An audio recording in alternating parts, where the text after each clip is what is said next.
नमस्कार दोस्तों, इस वीडियो में देखेंगे रेलवे एनटीपीसी एग्ज़ाम 2025 के लिए 2019 का जो पहला शिफ्ट का पहला तीनों शिफ्ट का एग्ज़ाम था पहला दिन का, उसमें से जीके जीएस पोर्शन का लिया हूँ सभी क्वेश्चन और ये सभी पीवाईक्यू हैं। तो आपको 2025 जो अभी एग्ज़ाम चल रहा है इसके लिए बहुत ही हेल्पफुल रहेगा, अंडर ग्रेजुएशन और ग्रेजुएशन दोनों के लिए। तो चलिए वीडियो को शुरू करते हैं। पहला है, देखिए पहला जो प्रश्न है, इनमें से कौन सा पाषाण युग यानी स्टोन एज के 3 प्रमुख कालों के अंतर्गत नहीं आता। तो ये प्रश्न हिस्ट्री से लिया हूँ। अब इसका सही उत्तर है ऑप्शन सी ताम्रपाषाण से स्टोन एज प्रमुख अंतर्गत नहीं आता है स्टोन ताम्रपाषाण या समय। देखिए पाषाण युग में मनुष्य पत्थर के औजारों का उपयोग करता था। पाषाण युग के अंतर्गत 3 चरण आते हैं, जिसका पहला है पूरा पाषाण, देखिए पूरा पाषाण, मध्य पाषाण और तीसरा है नवपाषाण। ताम्रपाषाण युग नवपाषाण युग के बाद प्रारंभ हुआ है, यानी यह तीनों में नहीं जोड़ा जाता, यह अलग दिखाया जाता है, जिसमें मनुष्य तांबे के औजारों का उपयोग करने लगा है, यानी नवपाषाण युग में।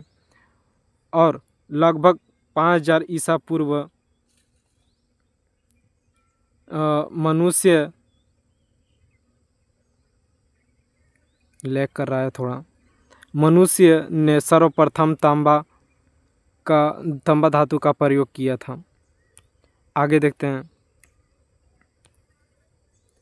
भीमबेटका की गुफाओं की खोज कब हुई थी। यह भी प्रश्न दो प्रश्न सभी टॉपिक से उठाया हूँ और सभी पीवाईक्यू है और वैसे ही डेली लेकर आता रहूँगा। वीडियो ज़रूर ही अच्छा लगेगा क्योंकि पूरा डिटेल में बता रहा हूँ।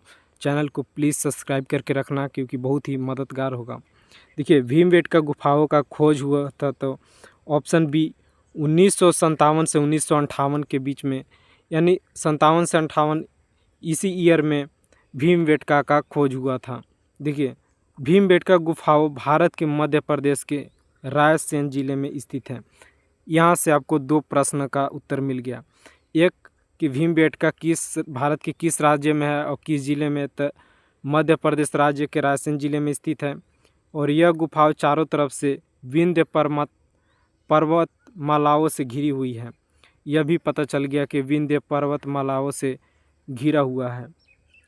यह एक पाषाणिक गुफा आवास है, यानी बहुत पुराने समय का वो पुराना पाषाणिक गुफा है, जिसका निरंतरता मध्य ऐतिहासिक काल तक रही है। इसकी खोज डॉक्टर विष्णु श्रीधर वाकर द्वारा किया गया। एक और प्रश्न मिल गया, देखिए क्या है यहाँ पे प्रश्न बनेगा कि भीमबेटका गुफा की खोज किसने किया। तो खोज डॉक्टर विष्णु श्रीधर वाकर द्वारा किया गया था।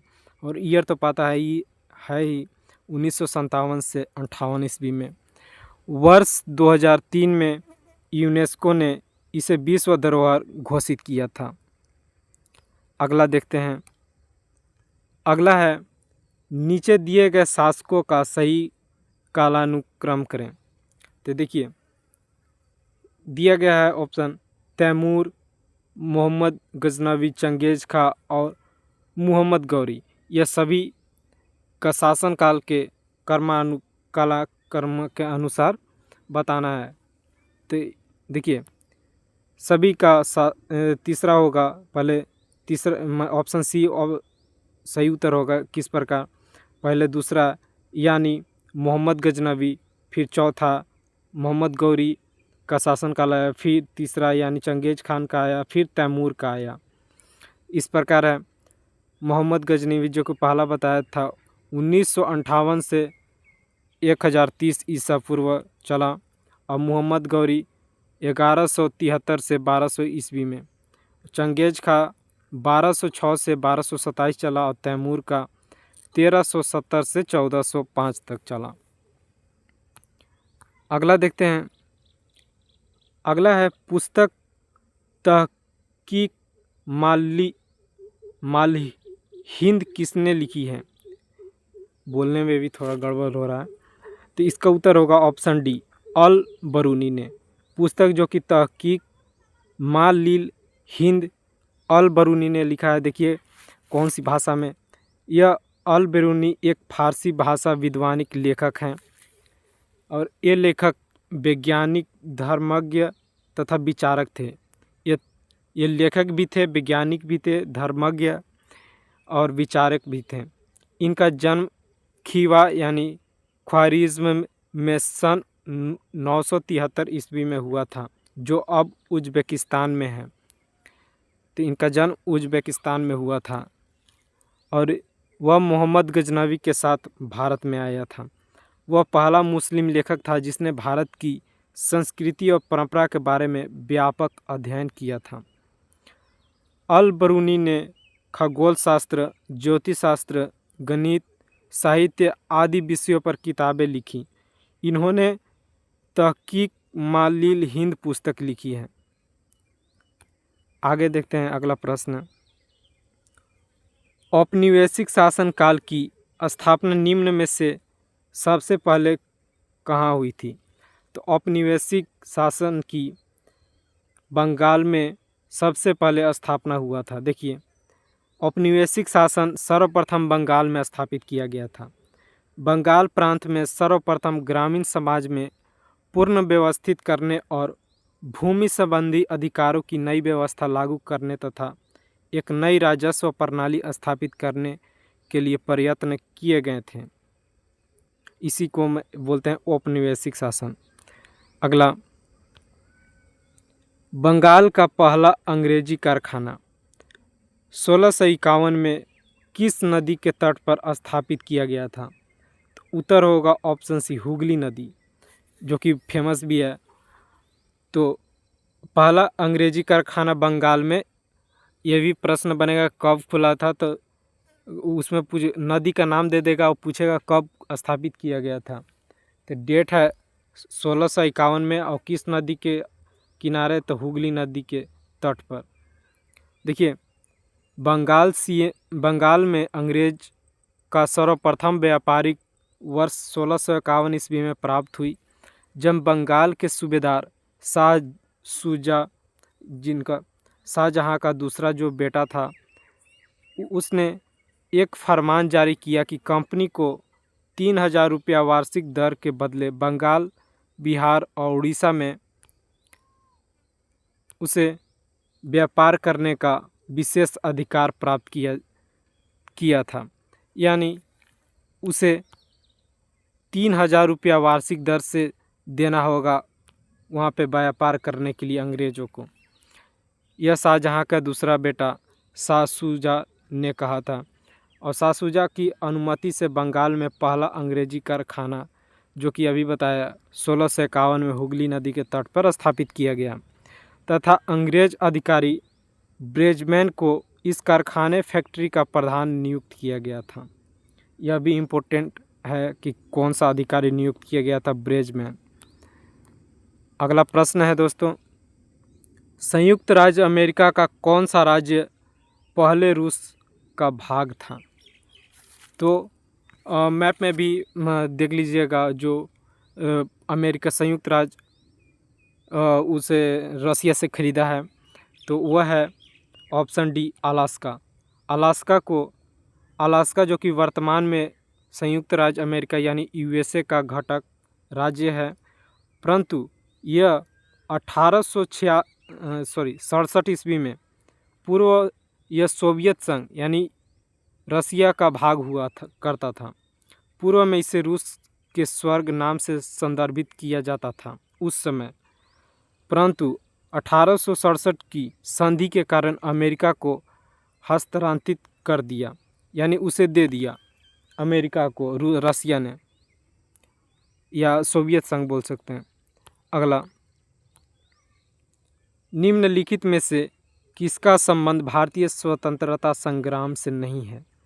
तो देखिए इसमें से क्रिप्स मिशन का भारतीय स्वतंत्रता संग्राम से संबंध है, साइमन कमीशन का भी है, वेलेल प्लान का भी है। तो न्यू डील का यह भारतीय स्वतंत्रता संग्राम से नहीं है, उसमें न्यू डील नहीं हुआ था। देखिए ऑप्शन बी, दिए गए विकल्प में न्यू डील का संबंध भारतीय स्वतंत्रता संग्राम से या नहीं है। न्यू डील का संबंध आर्थिक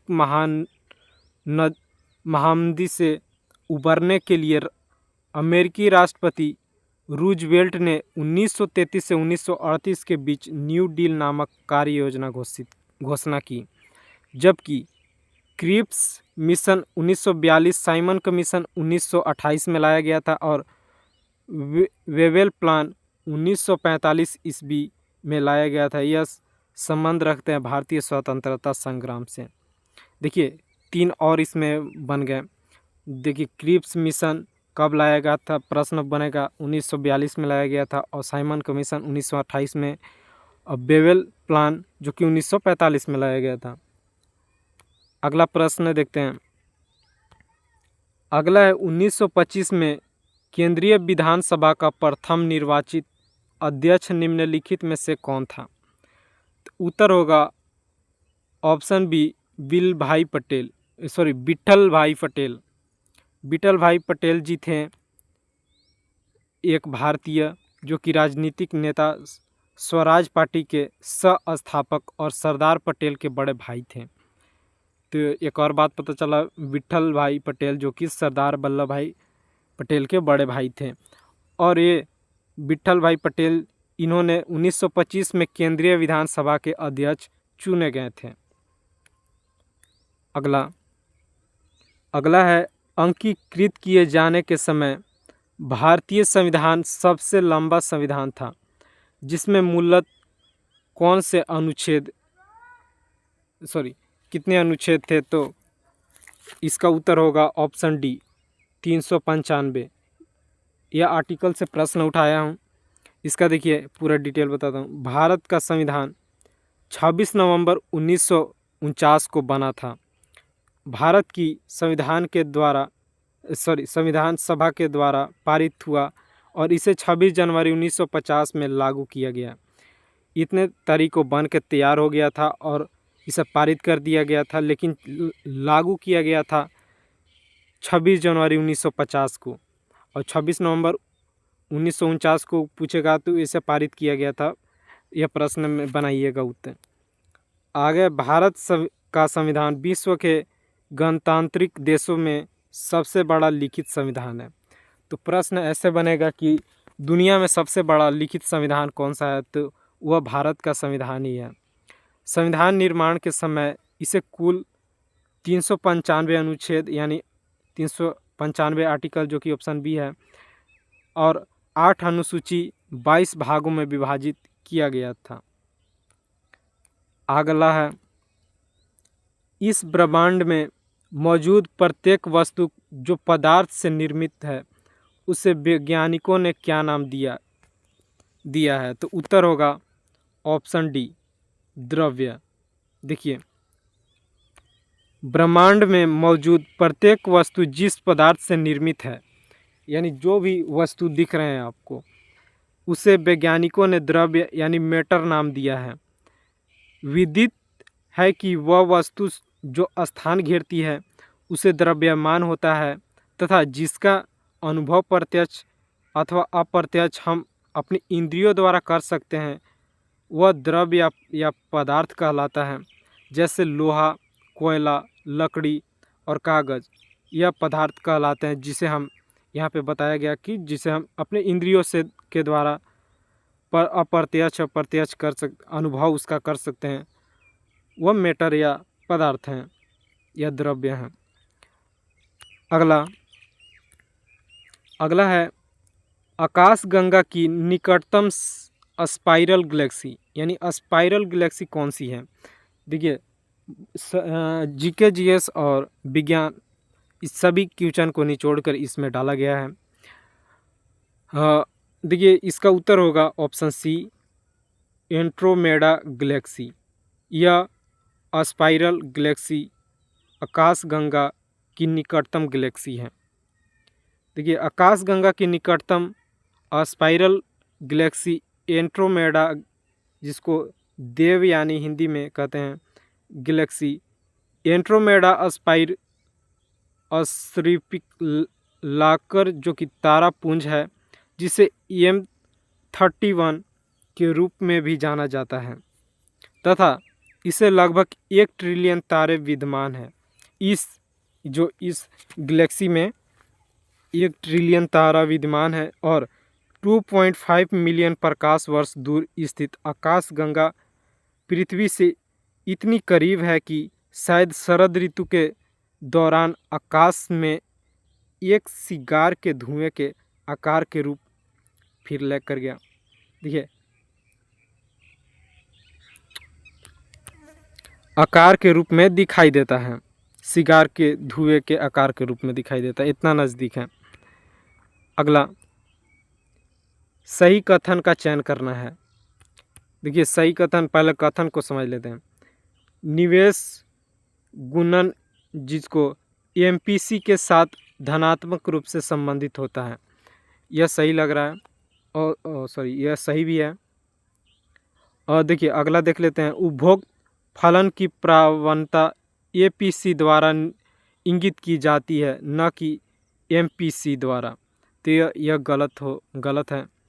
और MPS शून्य होने पर निवेश गुणक शून्य होता है, यह भी गलत है। MPC को MPS से गुना करने पर एक बराबर मान प्राप्त होता है। देखिए, कौन गलत है कौन सही है, अब गलत का सही क्या होगा। तो पहला जो कि सही है, देखिए, निवेश गुणक MPC के साथ धनात्मक रूप से संबंधित होता है। निवेश गुणक तात्पर्य उस संख्या से जिसके द्वारा उत्पादन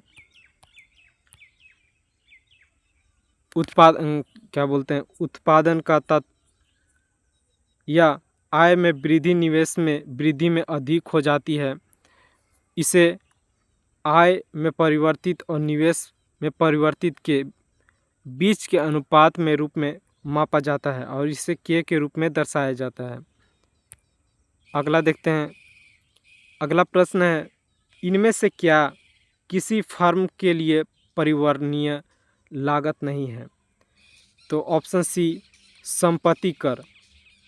देखिए, इकोनॉमिक्स से भी यह प्रश्न है, तो इसका देखिए उत्तर होगा ऑप्शन सी, परिवर्तनशील लगते वह अंश होता है जो उत्पादन के बढ़ जाने से बढ़ता है और घट जाने से घटता है। यदि उत्पादन किसी समय नहीं हो रहा है तो परिवर्तनशील लगते बिल्कुल समाप्त हो जाती है, जैसे कच्चे माल का मूल्य, ईंधन व्यय और श्रमिकों की मजदूरी, कमीशन और पैकेजिंग आदि। जबकि संपत्ति कर परिवर्तनीय लागत नहीं है। अगला है सूरज कुंड मेला, जिसे अंतर्राष्ट्रीय शिल्प मेला भी कहा जाता है, वह किस राज्य में आयोजित किया जाता है? तो यह तो मेला हरियाणा राज्य में, सूरज कुंड का मेला जो अंतर्राष्ट्रीय शिल्प मेला है, यह हरियाणा राज्य में लगता है। देखिए, सूरज कुंड मेला भारत के हरियाणा राज्य में आयोजित एक वार्षिक शिल्प मेला है। इसे अंतर्राष्ट्रीय शिल्प मेला में भी जाना जाता है। यह फरीदाबाद जिले के सूरज कुंड में मनाया जाता है। यह दुनिया की सबसे बड़ा शिल्प मेला है। 15 दिनों तक चलने वाला यह मेला लोगों के ग्रामीण संस्कृति का परिचय देता है। इसका प्रारंभ 1987 में किया गया था। तो इसका प्रारंभ भी याद कर लीजिएगा, 1987 में किया गया था। और सूरज कुंड मेला जो कि हरियाणा में लगाया जाता है। अगला देखते हैं। एंथ्यूरियम, ये केमिस्ट्री का प्रश्न है, जिसका नामकरण एक प्रसिद्ध फूल के नाम पर हुआ है, यह निम्नलिखित में से किस राज्य का एक प्रमुख पर्व है? सॉरी, केमिस्ट्री का नहीं, तो यह होगा ऑप्शन ए, मिजोरम राज्य।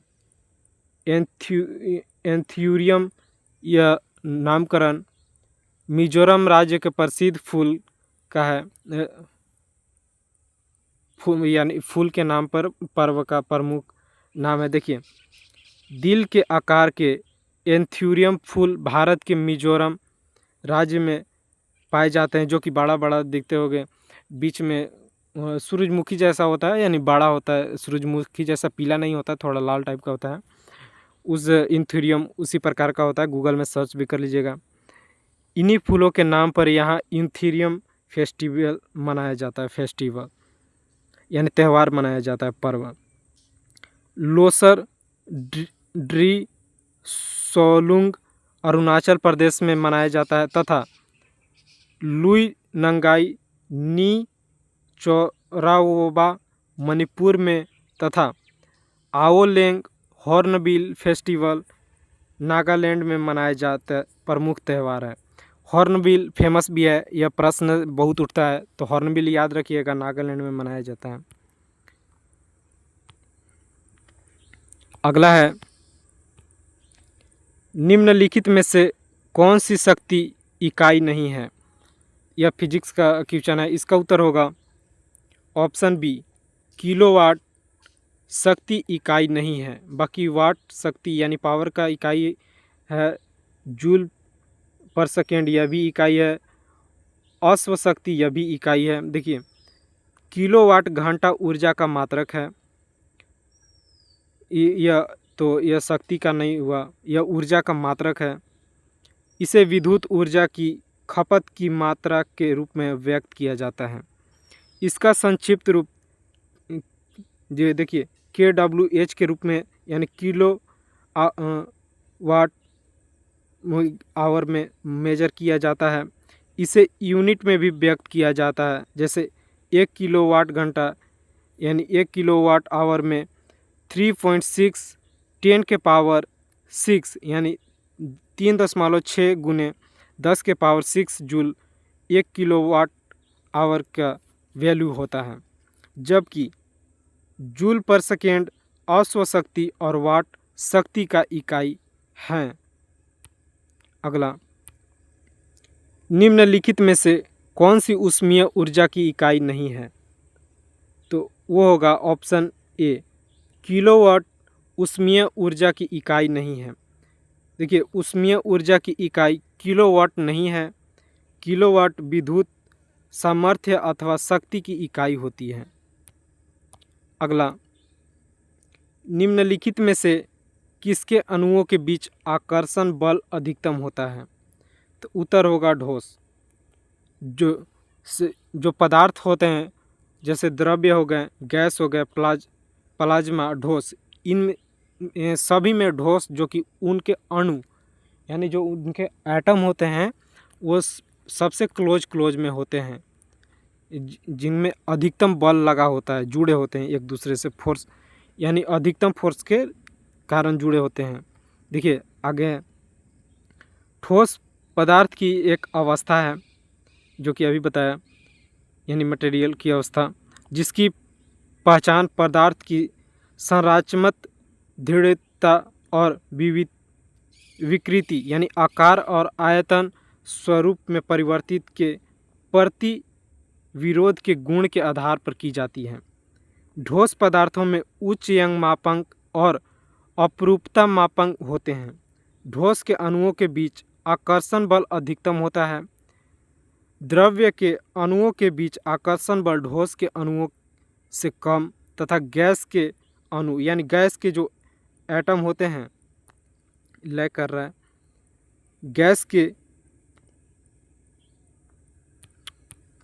गैस के जो एटम होते हैं वह आकर्षण बलों के सबसे कम होता है, यानी सबसे ज़्यादा होता है ठोस के, फिर होता है द्रव्य बोल रहा हूँ यहाँ, यह द्रव्य के फिर आता है, फिर उसके बाद आता है गैस के।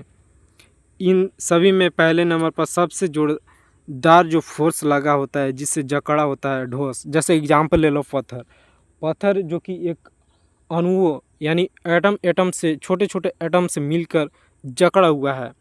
उसी तरह द्रव्य को ले लो, यानी कोई लिक्विड पदार्थ को ले लो, पानी को ले लो, वह इससे ये पत्थर के तुलना में उसके एटम क्लोज हैं, मतलब थोड़ा दूर पर हैं, और गैस के तो और भी दूर हैं। आगे देखते हैं। अगला प्रश्न है, पदार्थ के संदर्भ में निम्नलिखित में से कौन सा कथन सही नहीं है पदार्थ के संदर्भ में?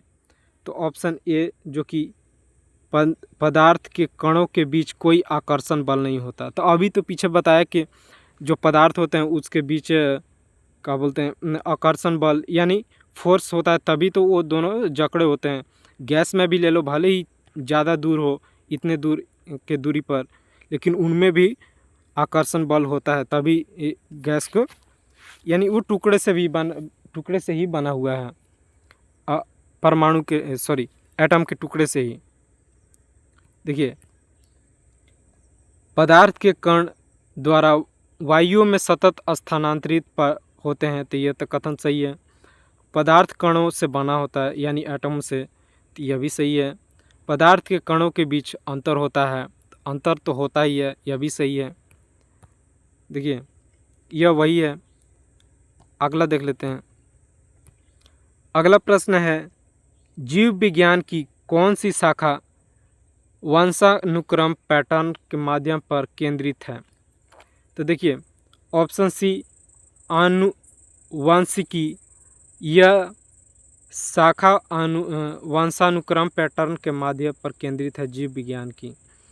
देखिए, आनुवंशिकी जीव विज्ञान की वह शाखा है जो वंशानुक्रम पैटर्न के अध्ययन पर केंद्रित है। आनुवंशिकी के जनक ग्रेगर जॉर्ज मेंडल हैं। यहाँ पे जॉन लिखा है, यह जॉर्ज मेंडल होता है को माने जाते हैं। और आनुवंशिकी शब्द का प्रयोग बेटसन द्वारा 1906 में किया गया था।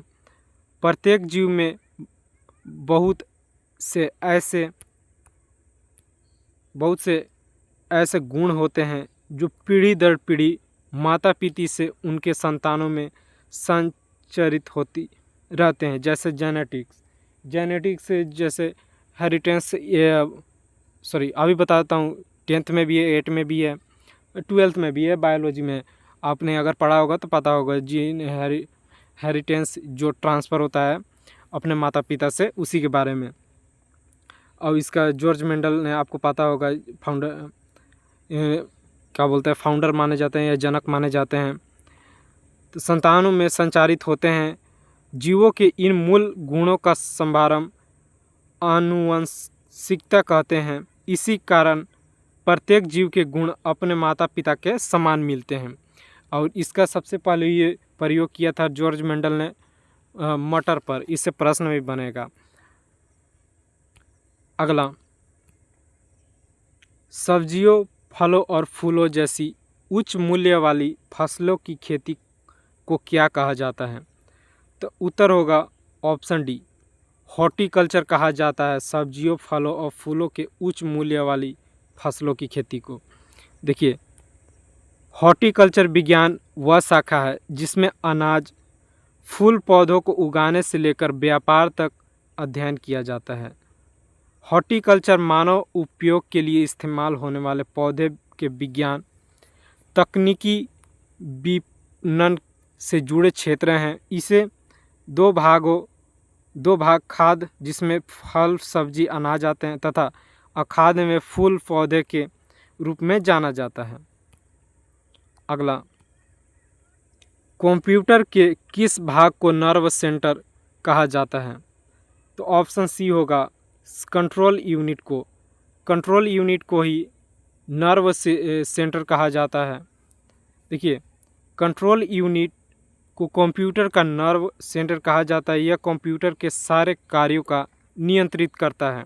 जैसे हमारे ब्लड में ब्लड सर्कुलेशन होता है, उसी प्रकार यह भी करता है। यानी नॉन लिविंग थिंग थोड़ी ना है। तथा कंप्यूटर के सारे भागों जैसे इनपुट, आउटपुट डिवाइसेस, प्रोसेसर इत्यादि के सारे गतिविधियों के बीच तालमेल बैठाए रखता है कंट्रोल यूनिट। और सीपीयू को कंप्यूटर का मस्तिष्क कहा जाता है। देखिए, यह प्रश्न ज़्यादा उठता है कि कंप्यूटर का ब्रेन यानी ब्रेन ऑफ कंप्यूटर किसे कहा जाता है? तो सीपीयू को कहा जाता है कंप्यूटर का मस्तिष्क। और नर्व सिस्टम किसे कहा जाता है? तो कंट्रोल यूनिट को। अगला है, अंकगणितीय एवं तार्किक यानी लॉजिकल संक्रिया करने वाले संसाधन यानी प्रोसेसर को क्या कहा जाता है? तो उत्तर होगा ALU। ALU ही वह प्रोसेसर है जो लॉजिक या अंक गणितीय यानी जो मैथमेटिक कैलकुलेशन होता है वह सब ALU प्रोसेसर वह यानी कार्य करता है उसमें होता है। जैसे देखिए अर्थमेटिक लॉजिक यूनिट, इसका फुल फॉर्म होता है ALU का फुल फॉर्म आएगा अर्थमेटिक लॉजिक यूनिट की प्रश्न बनेगा। देखिए इसी का कार्य मूलभूत अंक गणितीय गणनाएँ करना, जैसे जोड़ना, गुणना, घटाव, भाग आदि जो भी मैथमेटिक्स में आता है यह ALU में का होता है। कुछ लॉजिकल कार्य जैसे बराबर है, बराबर नहीं है, कम है या अधिक है उसका माप तोल करना, सभी लॉजिकल काम ALU प्रोसेसर करता है। संपादित करना यह कंट्रोल यूनिट से प्राप्त निर्देशकों के अनुसार होता है। अगला है एक पारिस्थितिक तंत्र की खाद्य श्रृंखला और इससे होने वाली ऊर्जा प्रवाह से संबंधित कुछ कथन नीचे दिए गए हैं, गलत कथन का चयन करना है। सबसे पहले सभी कथन को ध्यान से पढ़ते हैं। पहला है ऐसे सभी जीव जो उत्पादक नहीं हैं वे उपभोक्ता होते हैं, यह गलत लग रहा है। अगला है एक अकेला जीव एकाधिक पोषक स्तरों पर भोजन प्राप्त कर सकता है। अगला है जीव का पोषी स्तर जितना निम्न होगा उससे उतना ही कम ऊर्जा होती है। अगला खाद्य जाल में 2 या 2 से अधिक खाद्य श्रृंखलाएं शामिल होती हैं, तो इसका उत्तर होगा सी। इसका उत्तर होगा, देखिए क्या है सी। एक पारस्परिक तंत्र की खाद्य श्रृंखला और उससे होने वाली ऊर्जा प्रवाह के संबंध में विकल्प A, B और D ये तीनों सही हैं। मैंने जो B बोला था वो गलत नहीं, सही था। जबकि C विकल्प गलत है क्योंकि जीव का पोषित स्तर जितना निम्न होता है उतना ही अधिक ऊर्जा प्राप्त होता है, ऊर्जा उसमें होता है। अगला लास्ट प्रश्न है निम्न में से कौन से पहले पोषी स्तर पर होते हैं? तो उत्तर होगा उत्पादक। जो उत्पादक होते हैं जैसे घास फूस, यह उत्पादक पोषी स्तर पर सबसे पहला स्थान पर होते हैं। यह आप लोग अगर बायोलॉजी 10th की पढ़े होंगे तो ज़रूर पता होगा, उत्पादक ही पहले पोषी स्तर पर आते हैं। उत्पादक पहले पोषी स्तर पर होते हैं। सभी प्रकाश संश्लेषण वाले पौधे उत्पादक की श्रेणी में आते हैं, यानी जो घास, प्लांट, जो भी प्रकाश संश्लेषण यानी जो सूरज की किरणों से अपना भोजन बनाते हैं उसे प्रकाश संश्लेषण बोलते हैं। उस प्रक्रिया से जो भी प्लांट पौधा यानी भोजन बनाते हैं वह पहले पोषी स्तर के अंतर्गत आते हैं। ऐसे पौधे प्रकाश, कार्बन डाइऑक्साइड और जल की सहायता से प्रकाश संश्लेषण की प्रक्रिया भोजन का निर्माण करते हैं, यानी प्रकाश संश्लेषण से के माध्यम से ही अपना भोजन बनाते हैं। प्रकाश संश्लेषण की क्रिया हेतु पौधों में क्लोरोफिल, यानी आपको पता होना चाहिए कि पौधों के पत्ते में क्लोरोफिल होता है जिसे हरित लवक कहा जाता है। हरित लवक में मतलब पाया जाता है। क्लोरोफिल के अंदर भी हरित लवक होता है, क्लोरोफाइल होता है, उसमें पाया जाता है। क्लोरोफिल पौधे के हरे रंग का उत्तरदायी यानी कारण होता है। यानी प्रश्न बनेगा कि पौधे का पत्ता हरा रंग क्यों होता है, तो उसमें क्लोरोफिल प्रेजेंट होता है, इसी कारण वह हरा होता है। और क्लोरोफिल होने के कारण भोजन बनाता है, अभी बताया। तो यह वीडियो यहीं समाप्त करता हूँ। आशा है सबको समझ में आया होगा और यह बहुत ही मददगार साबित हुआ होगा। ऐसे ही वीडियो लाता रहूँगा, चैनल पर बने रहिए। अच्छा लगा तो प्लीज़ सब्सक्राइब करके जुड़े रहिए। धन्यवाद।